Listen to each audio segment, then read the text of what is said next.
You ever noticed how some people instantly tense up the moment you say, "Hey, I'm coming over"? They smile, they act polite, but inside, their brain is already exhausted. And no, it's not because they're rude, it's not because they don't like you, and it's definitely not because they're antisocial. It's psychology. Today, we're breaking down why some people genuinely hate having guests over, and why psychologically it actually makes a lot of sense. First thing you need to understand is this. For some people, home is not a social space. It's a recovery zone.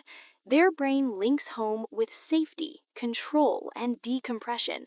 So when someone enters that space, even someone they care about, the nervous system feels invaded. Not emotionally, neurologically. That's why they can love you and still feel drained by your presence in their space. Another big reason, control. People who hate having guests over usually have a high need for environmental control, noise, cleanliness, timing, energy. When guests come over, control disappears, and for a sensitive brain, loss of control equals stress. Not weakness, not drama, just a different wiring. Then there's mental exhaustion. Highly introspective people process everything deeply. They think more, feel more, replay conversations more. Hosting guests forces their brain into performance mode. They have to be on, aware, polite, responsive. And by the time the guests leave, they're mentally empty.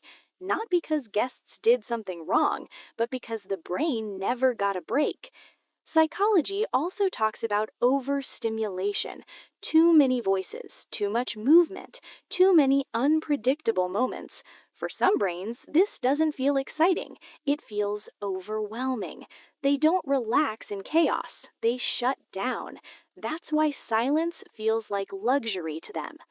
Here's a huge misconception. People who avoid guests are not antisocial. They're selectively social. They don't want many people in their space. They want the right people.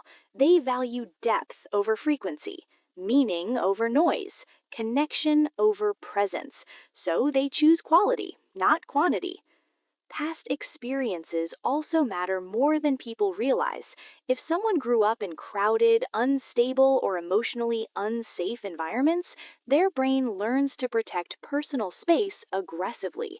Privacy becomes safety. Space becomes peace. Guests, even harmless ones, disrupt that balance. And finally, there's energy awareness. Some people feel emotional energy intensely. They sense moods, tension, unspoken vibes. When guests arrive, the emotional atmosphere changes, and their brain never fully rests. So they choose solitude, not because they dislike people, but because they value inner calm. Here's the real truth. People who hate having guests over are not cold. They're not broken. They're not selfish. They're protecting their nervous system, their peace, their mental balance. And honestly, that level of self-awareness is rare. So if you're one of those people, you're not weird. You're not wrong. You're just wired differently.